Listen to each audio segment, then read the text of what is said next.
Continuem, seguim amb les activitats d'Eufònic Pro en aquest primer dia. We just go on with the, I was going to say Eufònic Quantum, no. With the Eufònic Pro activities of this first day. I la nostra següent convidada és la Cecilia Martín. Our next guest is Cecilia Martín. And she specializes in something that I think that both artists and cultural and artistic institutions we should know better about, because it's not always easy to connect with an audience or connect with different audiences, and we need them for everything. And there are ways in which we can reach out different audiences, even audiences that we don't think of, if we communicate them very well. And she knows a lot about that. And she's going to tell you about connecting to the arts through people. Am I right? Yes. Yes? Okay. And so I leave you with her. An applause, please. Thank you.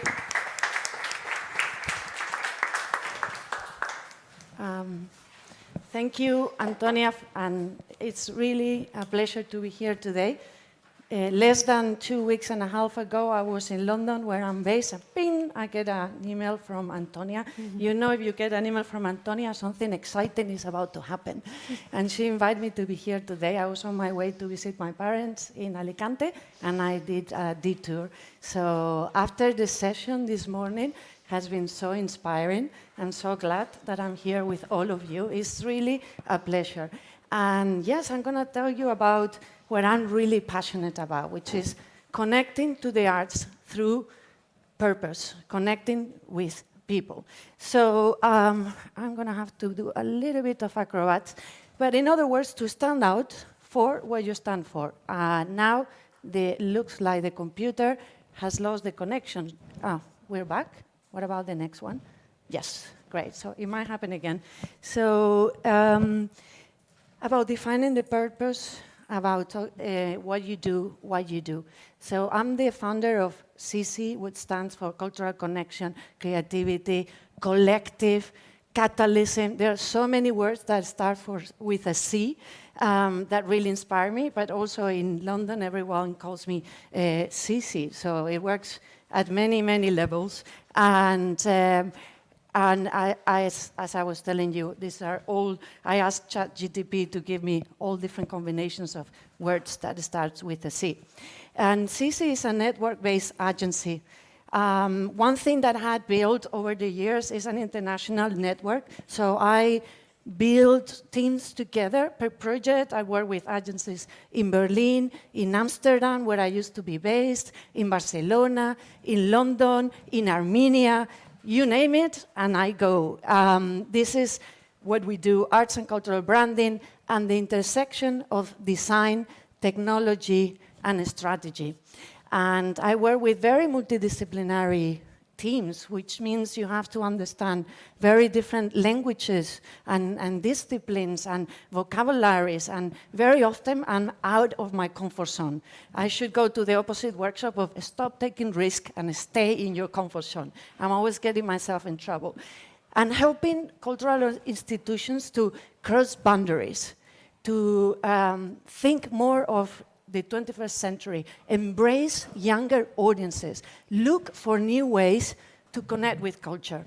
But I also learned that when you have that ambition, you have to embrace failure. And sometimes a project has a great potential and you know that organization is not ready for it. Maybe the next project will help you. You have a vision. So it's been a roller coaster. I'm going to share some successes, but honestly, you know, what goes behind the scenes is a lot of like, keep going, you can do it.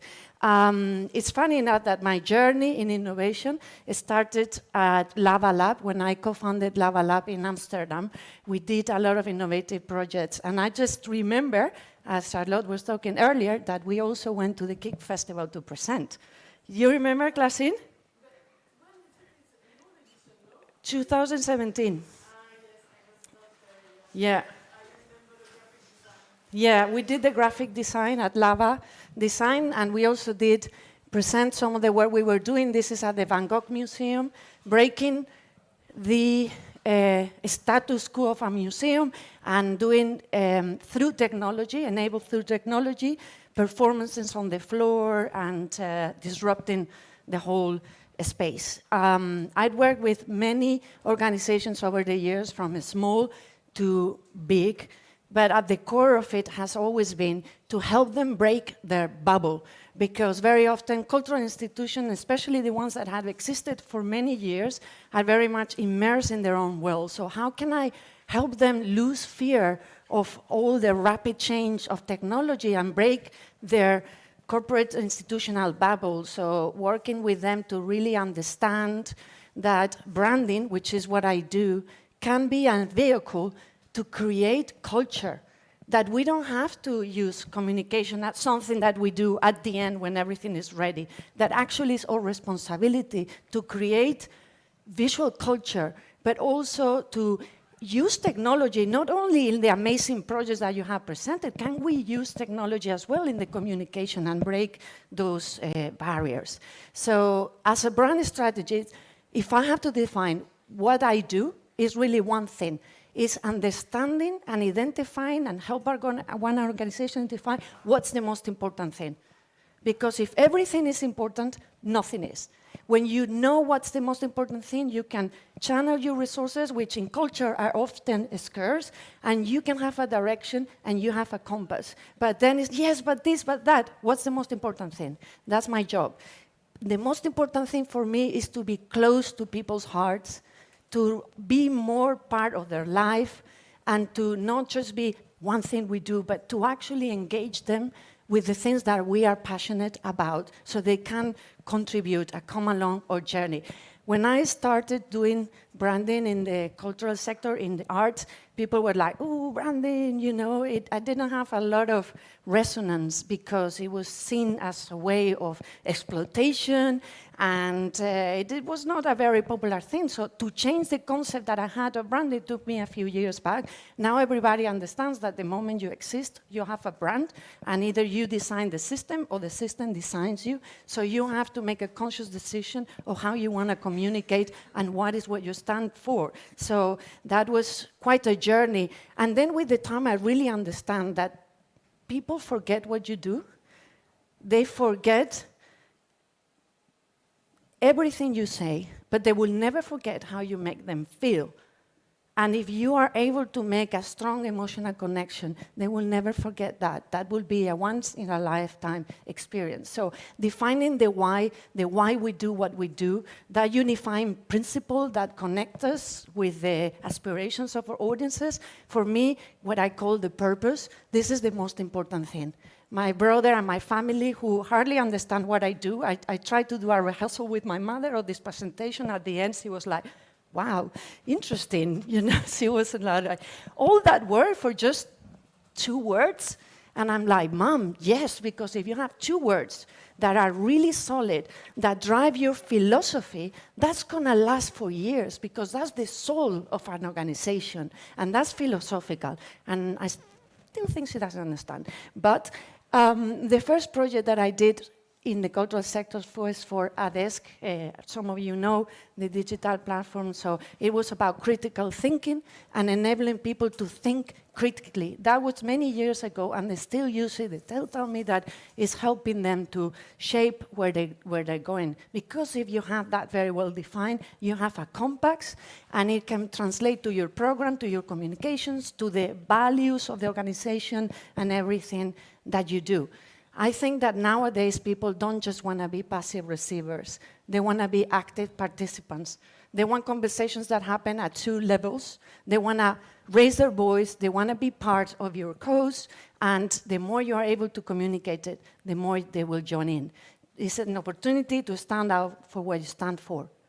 One project that I like to start with, I'm very passionate about participation. I'm very passionate as well of what happens in universities and how can we bring this to bigger audiences. So thanks to Antonia, again, we put together, I connected with this professor at the Royal College of Art, doing a lot of work with sonic entanglements and unveiling the way we relate to our environment through sound. Sound is something I'm very passionate about. And then we put a team with an artist, Laura Selbit, sound artist, and Pod Blumen, who is a creative technologist, and myself, to design a series of interactions and participations to help people to listen to their ecosystems and to really immerse into deep listening and do field recordings that were not audible to the human ear, but they could understand through sound how we relate to more than human species. So we could go away from more self-centered Anthropocene into something like, how do we relate through sound? So participants of the workshop, this was a pilot that we will do potentially in the future at Sonar, translated into an immersive installation that they have themselves, participants, designed with the sounds that we did. And this was just in a course of 1 day and a half. We went from the field recordings to putting together this immersive installation at the Royal College of Art. Another institution that I have worked for that I really like their approach is LA's Art Foundation. And this is a very different type of art institution. For starters, they don't have a building. They are a nomadic institution. They are based in Berlin. And they were with quantum physics, with Libby Heaney, with Lawrence Led, with gaming. And what they allow people is to immerse in these technologies, and not just from a cognitive place, but more from a sensorial space, have this shift. This is larger scale installations.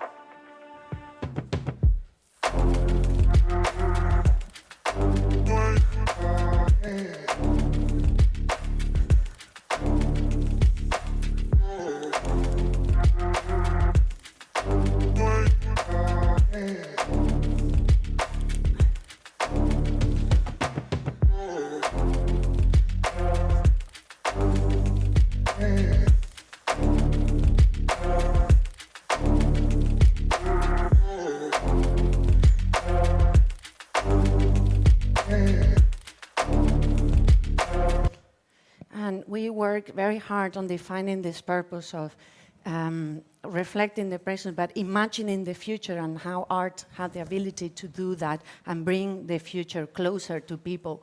We translated that into the website and every touch point of the organization, always putting art at the center, but helping them also gain visibility, because as they don't have a building, every time they go somewhere, before it was getting diluted, so this way they could be more present, more dynamic, a little bit more bold. And last but not least, I know that you are very much looking forward to listening to my colleague, but also afterwards eat the famous Paella Pro. So the last project I want to share with you is the Philharmonie of Luxembourg. And this is what I was telling you at the beginning, that one project helps define the other. I had already worked for the Berliner Philharmoniker, which is an amazing, as you know, philharmonic, but we helped them translate into the digital world, to the digital culture, become more 21st century. And we did a massive progress, but my dream was to put music at the core of their identity.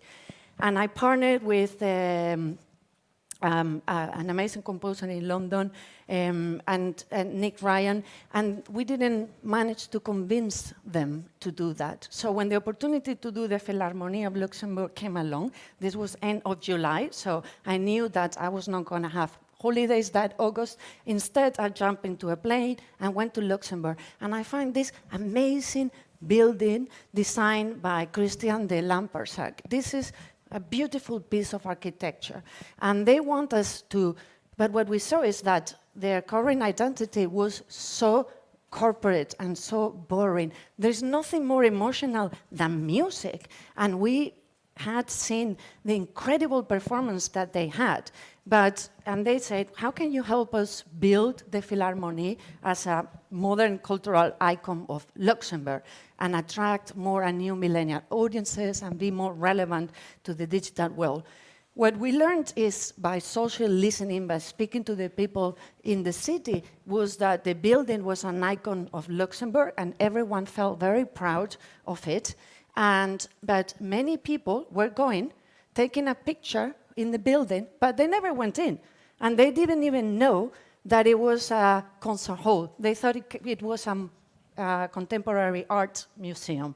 And it's like, wow. And they didn't even experience the surprising music that was helping there. I mean, iconic performances have taken place in this place by Cecilia, Evora, and many other artists. So we say these barriers have to fall. We need to talk about the experience and the richness and leave behind this monotony of men in black, what they call the brown experience, very male, to the richness of music and the diversity of the genres that they had. So, and be more dynamic and more digital. We work with the whole organization, from the tuba player to the person in the tickets, to really involve them, because change can only happen when you engage the whole organization, and to come up with this purpose that is about sharing these musical experiences that open hearts and minds. And then we started the journey of design. How are we going to visualize this idea? And we came to get inspired by the architecture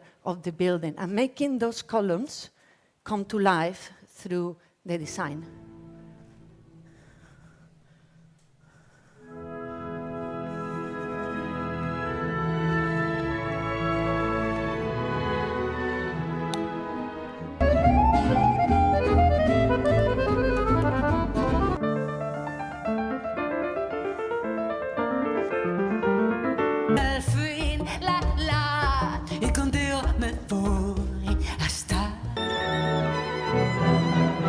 So the columns became pulsated by music and became also the visual glue that was translated into the visuals. And we, the help of a creative coder, we created this tool to make it easy for them to every time use every song to animate the logo. And this is how it translated to the visual style, to the typography, also to the design of the posters, because, you know, as you all probably have the challenge, you have to use with the images that the promoters give you that are not always the best. So how can you translate this into the visual style and embed all the different emotions that these styles convey? And translating into all the touch points, including the program, became a music diary. And also for the children offer, which is very strong, what they do. And then it came the challenge, okay, we want to do a campaign, and how can we talk to younger people? And say, well, why don't we embrace the enemy? The enemy is like, when we ask people, is like what they felt it was boring. And they felt it was elitist. And we said, well, boring is staying one night at home in the sofa watching Netflix. Kick your ass out and come and listen to live music. Or elitist is to think that only good music can happen in Berlin and Paris. So that was the end of that. And to conclude is my encouragement to all of you to continue working and in your why and standing out for what you're standing for. So thank you very much for your attention.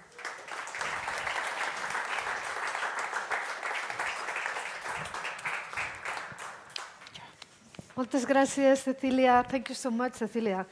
You learned a lot of things, I'm sure.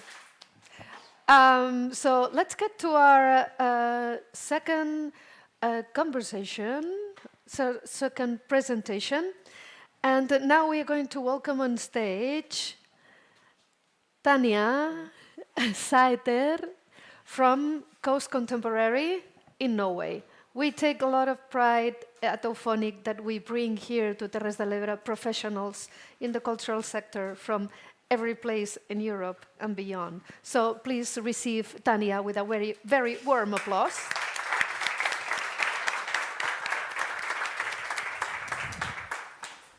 Thank you so much. I realize I'm the only thing keeping you from food, so I will not waste your time. Thank you to the Eufònic team for inviting me, and thank you to all the former speakers. It's been super inspirational.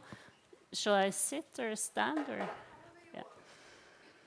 So Coast Contemporary is completely run by AI. Oh, it's not that I couldn't resist, but it's a festival, a conference, and a platform.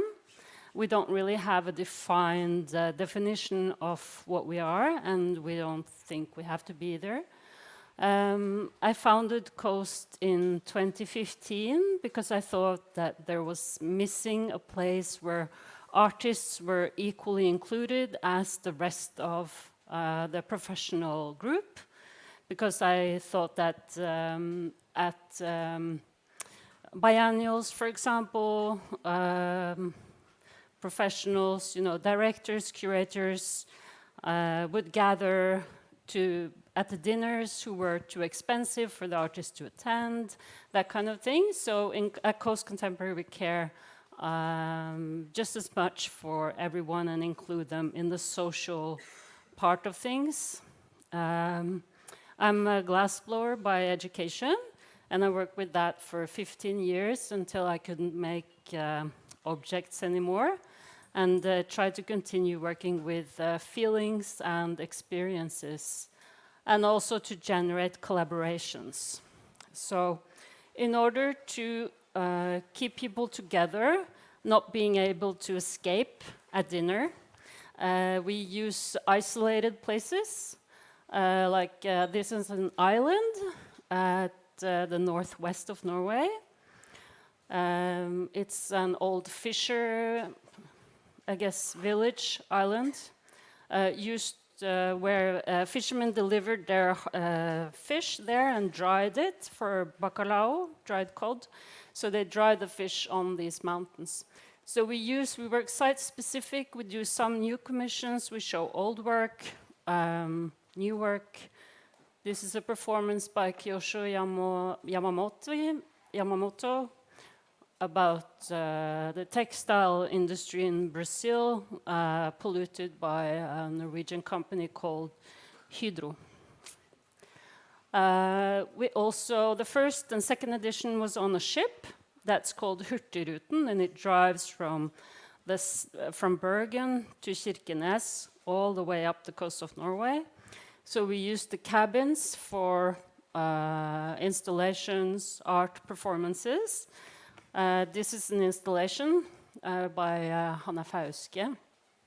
And also, if you rent a cabin on that ship in the off-season, it's cheaper than a hotel room, so that was important. And then we could use the conference room for films and conversations and talks.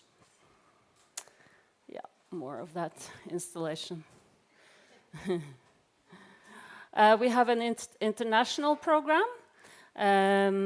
We have very big institutions participating, like Tate Modern and Tate Liverpool have been participating for 5 years.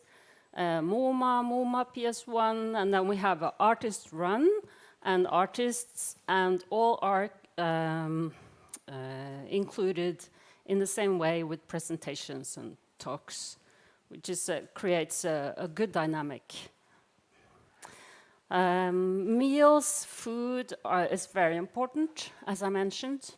This is in Lofoten.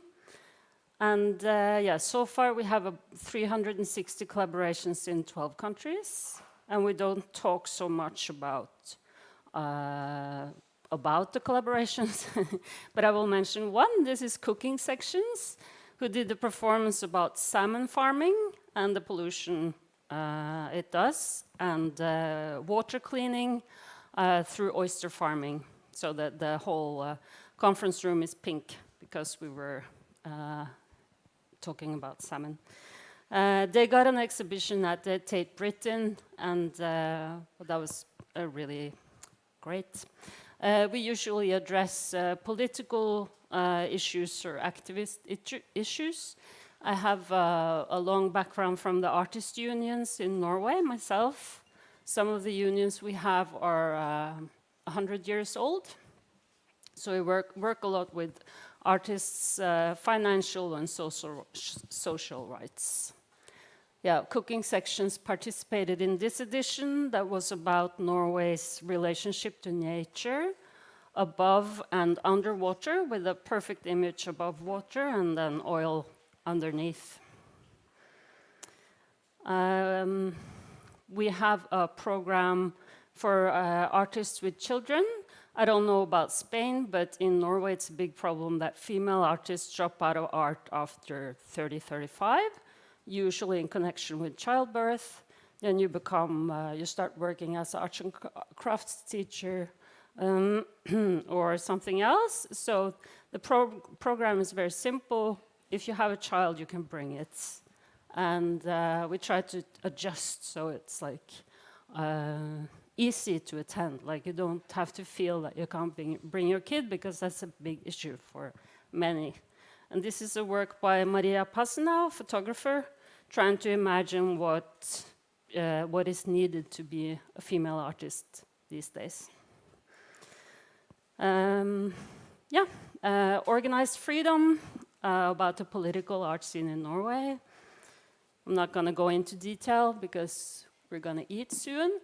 This is, I guess, to me, one of the most important editions. I curated this together with Larry Ibrahim Faktata about modern witch hunting. And I hope you will all remember that there are it's about 2,000 women accused of being a witch a year, according to the UN. It's a big and increasing problem on all continents. Larry wrote his thesis on the witch camps in the witch camp in Gambaga in northern Ghana, where it's about 70 women held captive, found guilty of witchcraft. And in northern Ghana, they have 5 witch camps holding about 700 women or witches captured. But it's a problem in many countries. So this is Suk. She came to speak on behalf of the women of the witch camp in Gambaga. And she's not there anymore. She lives with her son now. And we noticed that generating a lot of press and attention and a bad press helps, and it's important. And it's also used in real estate developments. If people don't want to move in certain areas, all of a sudden it's huge accusations of witches, and it's easier to get rid of witches. This is a big problem also in South America. This was a performance done in collaboration with Insomnia Festival in Tromsø. We do sound as well. We do any kind of art, really. Sound sculptures by Lene Badsvik Ørmen and Peder Simonsen. This was during COVID, so people were really good at keeping distance, and we had to work in a very different way and outdoors. And next edition is in Sokndal, in the old mining offices of the Titania mine. And they have these very special floors, old floors, showing the history of alchemy with the mining sort of placed in the middle. And we're open to collaborations. We invite institutions and curators every year. So if you're interested in attending, please get in touch with me. We would love to collaborate more with Spain, but any country is great. This is the hotel. It's a woman who bought 10 buildings by the water. So this is where we'll be staying this year. And with this, food. Thank you.